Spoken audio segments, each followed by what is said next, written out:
Hey everyone, welcome back to Signal or Noise, episode 4. I'm Charlie Bilello, joined as always by Peter Mallouk. Peter, a lot going on in the markets. There's a little bit of exuberance out there. I don't know if you've noticed, but this feels a lot like the exuberance of times in the past. Not that long ago, we had this exuberance, and I'm kind of surprised it's back again. But it's Irrational Exuberance AI edition. Do you remember Alan Greenspan's speech back in December 1996 on Irrational Exuberance? Bring back any memories for you? Oh, yes, I do. I think become a textbook speech at this point. Yeah, and the thing I remember most about it is that the market kept going up thereafter. Right. And That's right. two things that the Fed didn't start hiking interest rates then to try to break that exuberance, and then the market would go up in 97, 1998, 1999, didn't peak until March 2000. But here we are today, AI edition. Anything related to AI, we heard it all during earnings season. Anything related to AI just received this bump higher. And so, of course, every company's talking about how they're incorporating it into their business. And no company seems to have captivated the attention of investors more than NVIDIA, right? So the supplier, interesting that the supplier of this boom, this revolution, which no doubt is going to be real, there's going to be a huge impact. The supplier of this, NVIDIA, seems to have captivated the attention of investors more than anything else and has become now a $1 trillion company, joining the likes of Apple, Microsoft, Google, and Amazon. And Peter, you tweeted this out as well as I did. What stands out in this chart here in terms of NVIDIA versus those other big four? Well, I think the profitability, for one, even expected profitability. I think to your point about AI, I mean, a lot of people confuse is something going to be real versus what is going to prevail. So we saw that with the .com deal. You know, everyone on their investor calls now is finding a way to incorporate the language of AI into the call to get that stock bump and to look like an AI company. And you saw that with all of the companies adding .com to their name or trying to really tie themselves to the internet. Well, the internet can work out and have a lot of the .com companies not work out. And I think we see the same thing with Tesla. I believe every car is going to be electric eventually, and then not to the too distant future. And not only that, but they might even be driverless, and all of them in the not too distant future. But that doesn't mean that Tesla is going to dominate the space in perpetuity the way the stock price looked, about a year ago. And I think that's where we are with AI right now. I would like it to cryptocurrencies. Is a cryptocurrency going to prevail? Yeah, I think it will.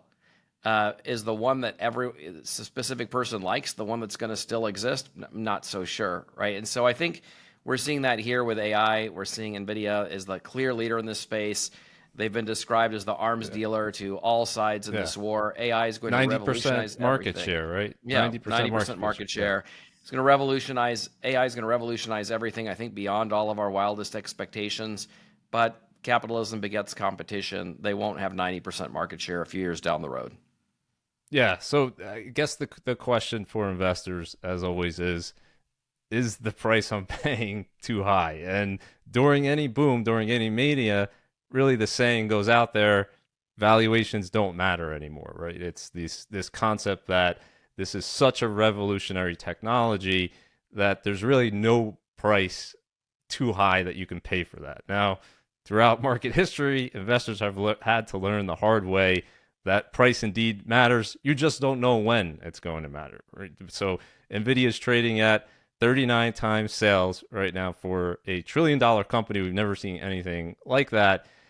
But we don't know if that's going to go to 50 times sales, 60 times sales right before it goes down. What we know from history is companies that have traded at this high of a multiple in the past have found it very difficult looking out, let's say, the next 5-10 years to have a high rate of return on their stock. And all you have to do really is go back to NVIDIA in the year 2000 to see this play out, where NVIDIA had a 90% drawdown after that. It took many, many years before the stock would recover. But here we are again today.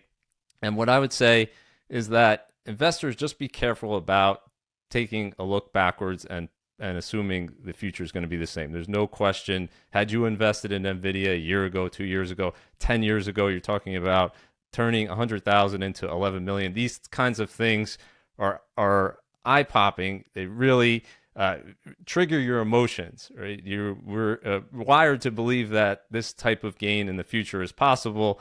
But think about that now. This is a $1 trillion company. If that were to grow at the same rate in the next 10 years, you're talking about a company that's bigger, way bigger than the entire U.S. economy. So keep expectations in check. And what I would tell investors is take a look at how you were feeling with something like Tesla just a few years ago. And as you said, Tesla, great company.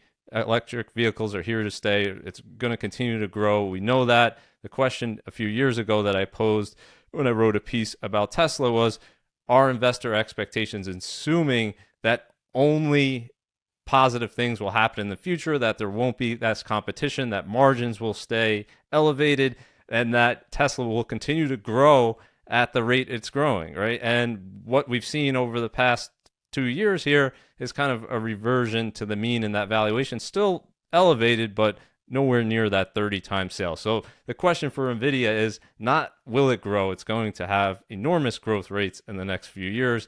It's really what is that valuation going to be in the future?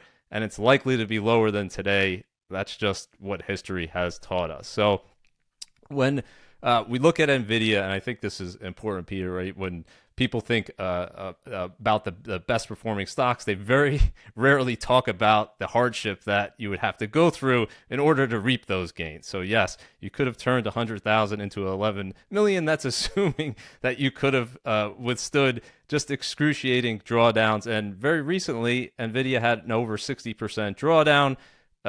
Assuming that it won't have a large drawdown again with the type of volatility it's had this year alone is probably not a good assumption. And so just keep that in mind for these big winners. They all have that same theme. And I just want to go back to Cisco. You probably remember, Cisco, Intel. We could have talked about any number of these stocks from back in 2000.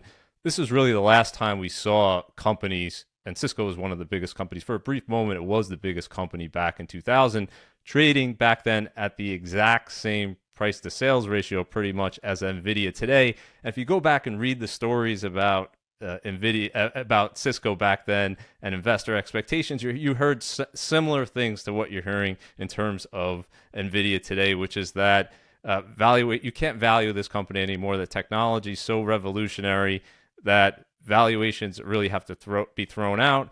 And what we learned from Cisco basically since then is that it did have a enormous reversion to the mean. Just got crushed, did not hit a new high until the 2021 boom after that 2000 peak. And today, 23 years later, Peter, the stock is actually lower. So valuation did end up mattering for Cisco, but during this period on the run up, it was very hard to predict where that was going to end. Valuation always matters eventually. That's the part that we can never figure out, is when it's going to happen. I do know the times I've been assaulted the most on Twitter, where my commentary on Dogecoin, Tesla at its peak, when I said it was a little too crazy, and then a couple of days ago about NVIDIA. I just think that these valuations matter. They can keep running for the short term. In the long term, the market's going to catch up with all of them.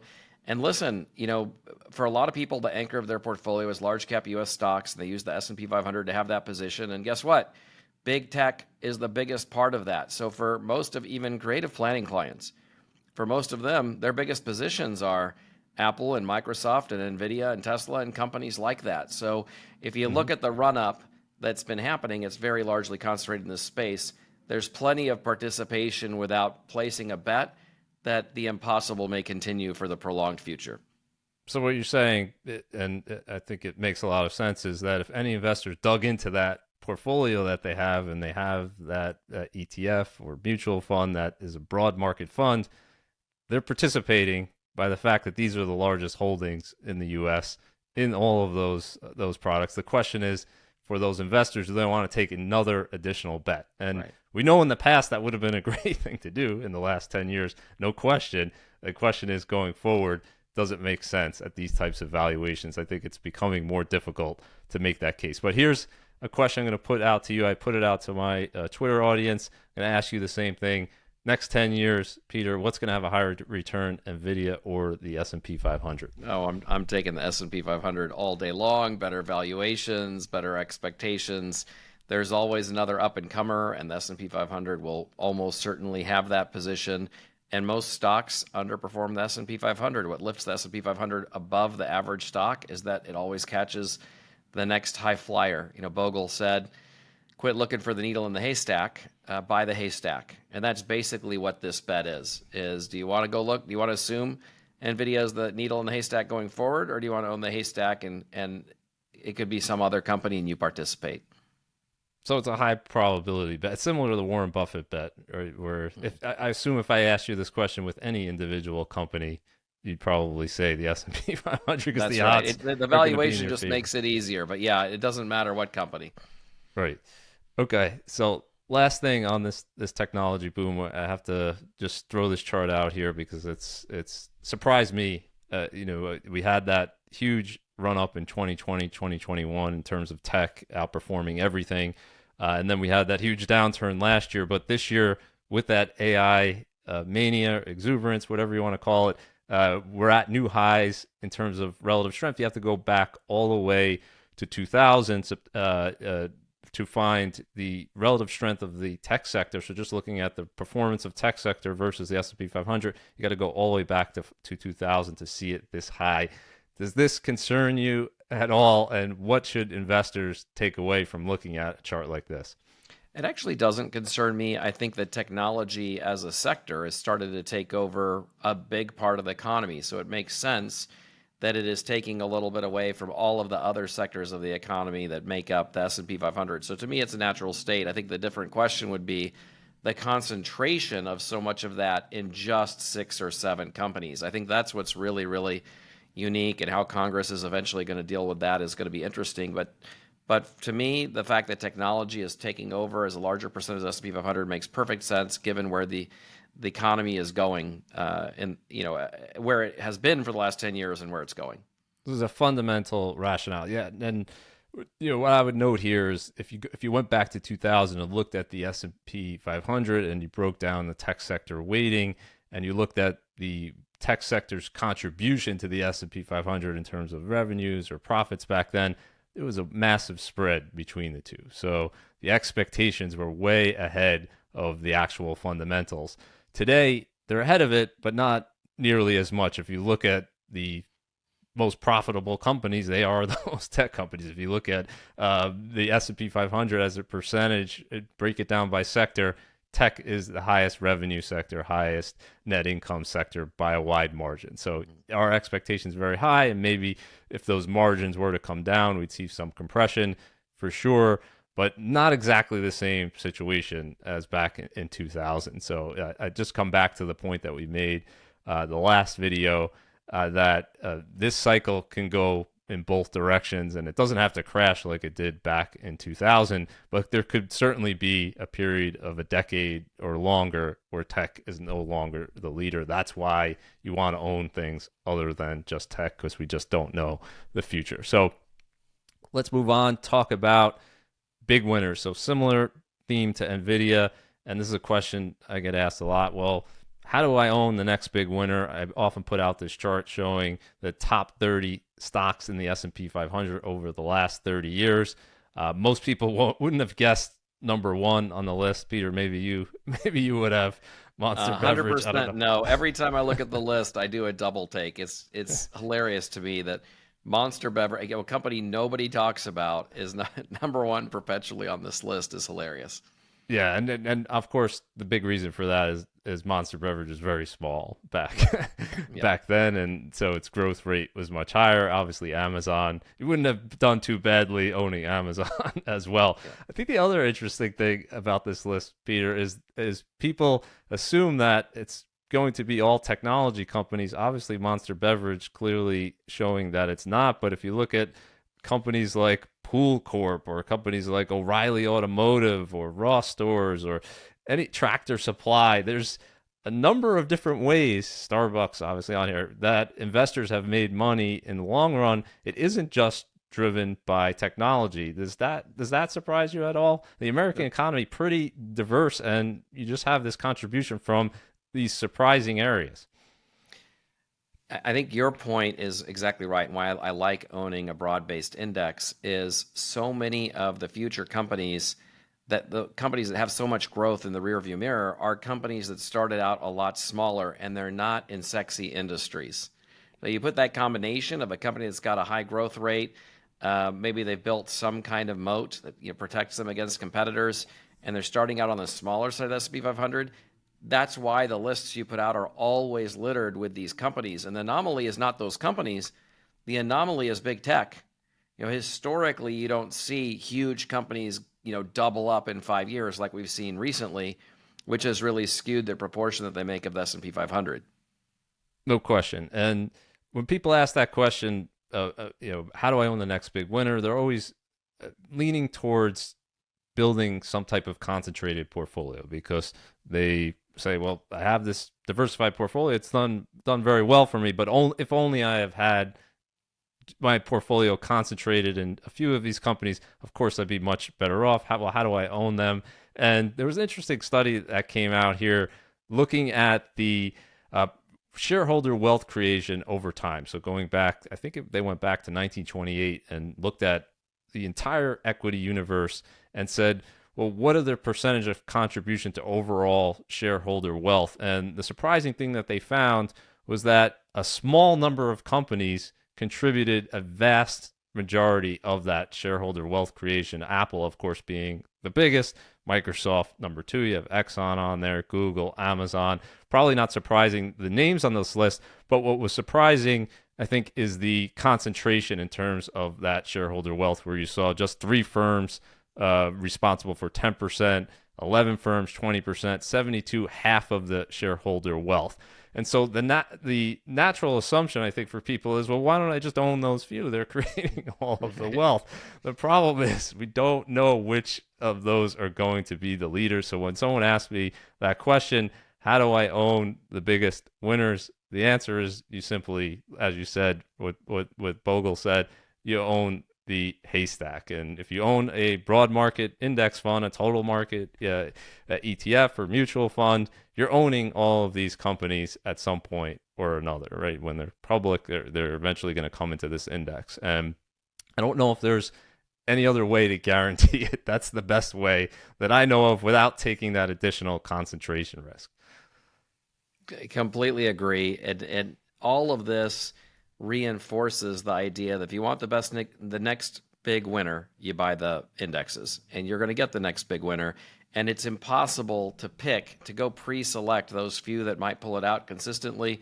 We know that people that bet on that, even the professionals and their hedge funds and mutual funds, the probability they're going to underperform is very, very high, especially the longer you extend the period of time.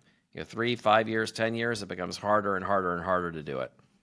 No question. And just one other point from that study that was really fascinating and really shows you the odds of a stock picker are really against you. So 58%, what they found is 58% of the companies, of all the companies that have ever been issued in the U.S. stock market, have underperformed during their lifetime just simple treasury bills. So you would have been better off buying short-term treasury bills, essentially cash, as opposed to buying those stocks. Just a remarkable finding that your odds over the long run, in the short run, of course, are going to be massive volatilities and massive big winners, and you could get lucky picking stocks for sure.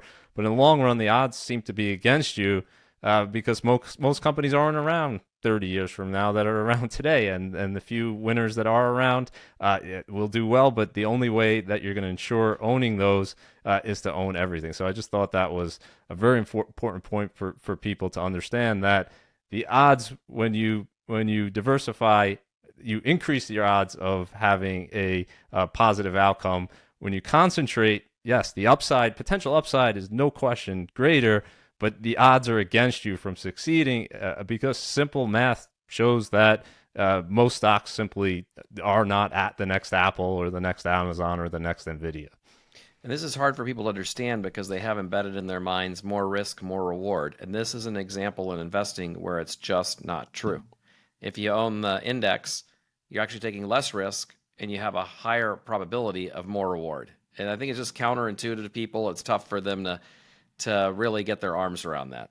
Diversification, they say, is like the only free lunch that exists where you can Yeah. have that scenario. Yeah, the high risk, high reward. Every time there's a Silicon Valley bank failure or any bankruptcy, Bed Bath and Beyond, those stocks were extremely risky, right before they went to zero, Mhm. and you were not rewarded for that. So that concept, really throw that out the window in terms of picking individual stocks. So let's talk about the next correction, Peter. This is not something the last week or two people are talking about. Markets have been pretty calm of late, but everyone's always worried about the next correction. And we went through a big one last year, obviously over 27%. And there were many reasons people attributed to that.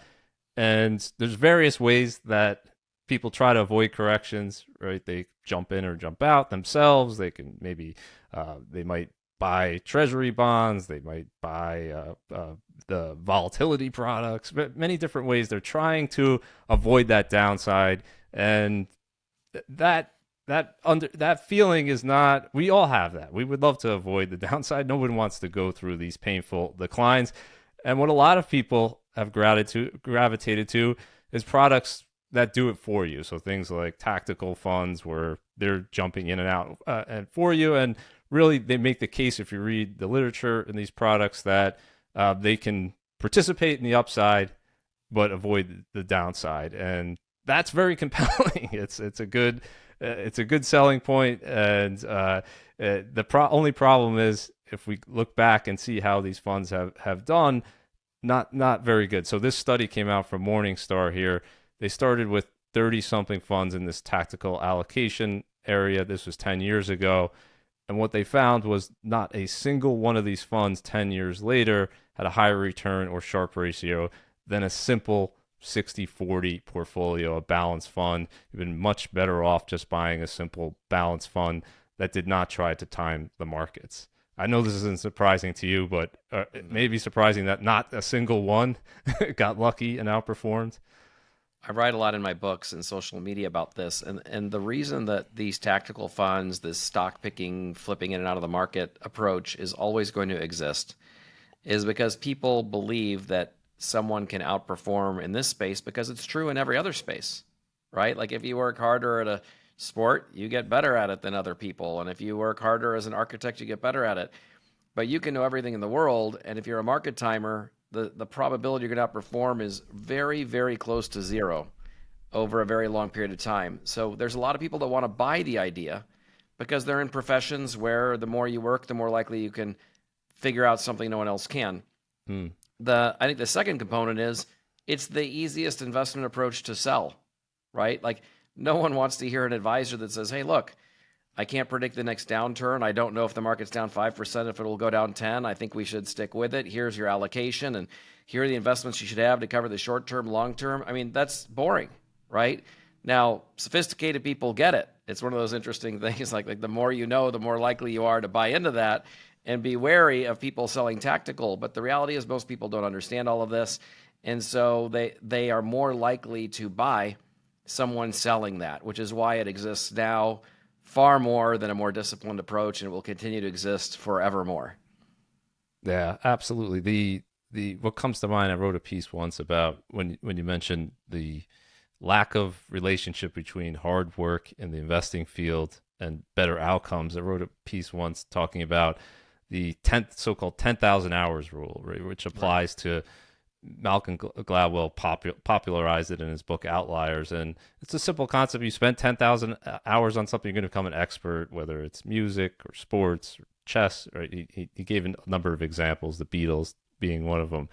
The problem with the markets is it's not a fixed game. So unlike tennis, where you can keep getting better, the rules are fixed. The market, the rules of the game are constantly changing. No environment, if you had an environment that was favorable to, let's say, an inflationary strategy in the past, well, now you have a different environment. You had an environment that was favorable to swings back and forth, and now you have a steady move higher, right? So the market doesn't reward you doing the exact same thing in the past, which means that it's not repeatable. So even if you had success doing one thing, you can't count on that and going forward.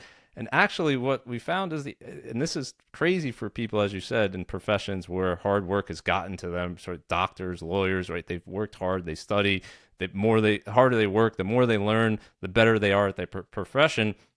Well, in investing, you could work 18 hours a day trying to study the ins and outs of everything, and you could be more active than other people. So it seems like you're doing more. Right? You're going in and out and trying to figure out the markets every dip and every advance.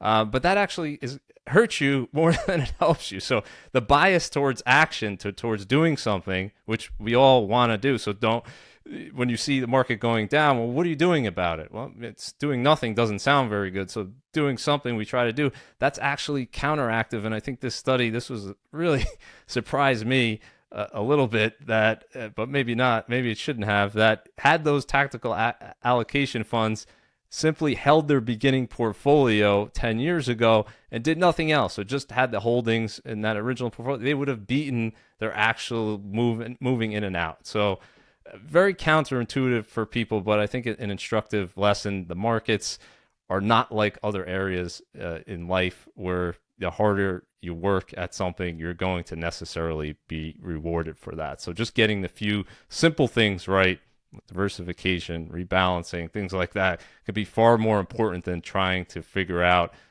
every single move up or down, where we can see the professionals themselves can't seem to do it with any type of consistency. And I'll just end here with Peter Lynch, my favorite quote on this, where he's saying far more money has been lost preparing for corrections or trying to anticipate corrections than in corrections themselves. And that's, just put that on your wall if you're watching this, because initially, yeah, you might get out at the right point in time or at one, but you have to also then get back in the future before the market starts going back up, and very few people are able to get that right on both ends. So let's switch gears here, Peter. The power of no. You have a pretty busy schedule. How do you do it? How do you say no to things? I know that has to be part of the process. You and I have tweeted about this. I think it's an important point. Anyone who's really successful, Warren Buffett has talked about this, Steve Jobs, they have to start to learn to say no, maybe not early in their career, but as their career progresses. How do you feel about this concept of saying no? What are things that you say no to today that allow you to do as much as you do in a given day? Well, what I learned a while ago, many years ago, thankfully, is I would say yes to anything. Like if someone wants to help people, and so need a mentor, yes. Can you spend more time with me on this? Yes. Can you be on this charitable board? Yes. And as my kids started to get a little older, I realized that I might be in a board, really worthy cause, but I'm not with my kids, right? And so you start to realize that a yes to something is a no to something else. And when you start to look at it that way, it becomes a lot easier to say no. Yeah, no question. You can't, what I tell my kids is you can do anything, but you can't do everything. And your bias should be towards that no. And for me personally, in terms of career stuff and doing media, initially I was bombarded with reporters and these CNBC or other thing, come on and do a segment on this subject. And you say, well, I should always say yes to that. Why wouldn't that be good? But if you're doing all of that, you don't have any bandwidth, any time to create things yourself, to create value, to do things that are longer term in thinking. And so learning to say no to those things opens up just a lot of different opportunities. And for me, it's been a powerful lesson. Not easy to do, but learning to do it has made all the difference for me. And really, it comes down to saying no allows you to say yes to the things that really matter. And that's true in personal relationships, anything. It's just a limited bandwidth. You can't have 1,000 friends. You can't have 1,000 relationships. You have to, at some point, say no to things. And I think that's anybody can use that to try to focus on the things that matter. Okay, signal or noise. This is we'll cover this briefly. The debt default, we covered it probably too much the last time, but I think pretty much you and I were on the same page. Ignore it, and here we are. They made their deal as expected a few days before the so-called deadline. They suspended the limit. They actually suspended until January 2000. 2025, so after the election. And here we have sovereign CDS spreads that everybody was trying to scare people with, saying, look at all these people buying default insurance. This has to be an indication of something wrong. And then right away we have this deal and CDS spreads come back down. So not much to say here, Peter, other than the next time, January 2025, when this happens again, just understand, right, that it's noise. And I mean, I agree. It's nice you're starting with one that we were right about. Good.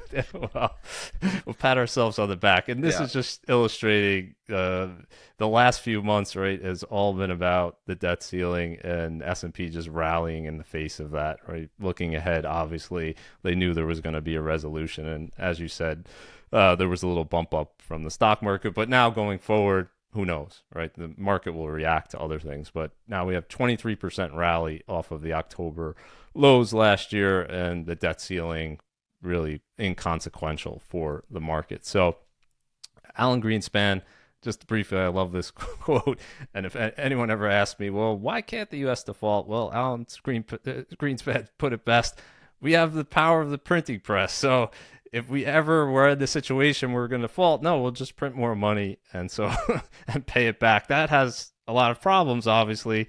People are not going to lend us more money, but we could immediately tomorrow, if we wanted to, print 30 trillion in new money and pay everyone back. We're not going to do that, but that's always a possibility. So keep that in mind as well. So we're going to end with the VIX, and the VIX is something a lot of people talk about. And today, the VIX is getting back to levels before the pandemic, February 2020. Low VIX, there's some people would say that this is evidence of complacency. How do you look at the VIX when people talk about volatility? Does it ever get your attention in terms of being a signal? I think volatility, as measured by the VIX, is, to me, always noise, except when it's extremely volatile. When it really goes off the charts, it really can be an indicator of something to come. So, all the volatility we're seeing now, how little, how much, the fluctuations we had over the last few months, not enough to be indicative of anything, all noise. Yeah, so the historical average for the VIX, just for viewers, 20. It's around 20 historically, and we see this mean reversion above it, below it. We always end up coming back to it at one point or another. So that the VIX is going to go back to that kind of average level over time, but you don't know what the markets are going to do. And the only way I look at it is in terms of extreme. When the VIX is really high, it's another way of saying there's a lot of fear in the market. You can kind of quantify this. So I looked at the top 10% of VIX levels. So last year we saw a number of these above 28.6 historically. Data goes back to 1990. What have we seen for forward S&P 500 returns? When you're at these high levels of VIX, you actually tend to see above average rates of returns over the next 1 to 5 years. So if there's panic in the markets, it's usually opportunity. This is nowhere near 100%. So you can have a high VIX and the market can still go down, certainly in the short run. But usually, more often than not, the market recovers and actually has a better return. And if we look at the most extreme, so in the last, looking at the financial crisis or 2020, we had just unbelievably high levels of VIX. So these are the highest weekly closing levels for that volatility index. And what you'll notice here, a lot of green and a lot of high returns going forward. And these were the absolute worst times, quote unquote, for investors. And they actually, in actuality, were the best times for investors looking forward. So when there's a lot of fear and you're hearing the VIX is the highest level since the financial crisis or 2020, if you have a little extra cash that you're not going to need, that's probably not the worst time to put a little bit more money to work. Agreed. I think any time that there's fear, and the VIX is a great indication of that in general, over the long run, you're going to win more than you lose, which means you'll win. No question. All right, Peter, covered a lot of ground there. Thanks, everyone, again, for joining us. For more content, subscribe to the channel. And Peter and I will see you next time, episode 5 of Signal or Noise. Thanks again.